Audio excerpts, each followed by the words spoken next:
ஏழேழு ஜென்ம பந்தம் மனைவி என்பது, இதில் நீ வேறு நான் வேறு யார் சொன்னது?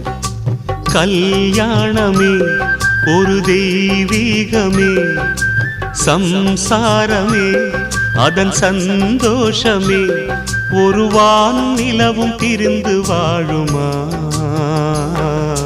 ஏழேழு ஜென்ம பந்தம் மனைவி என்பது, இதில் நீ வேறு நான் வேறு யார் சொன்னது?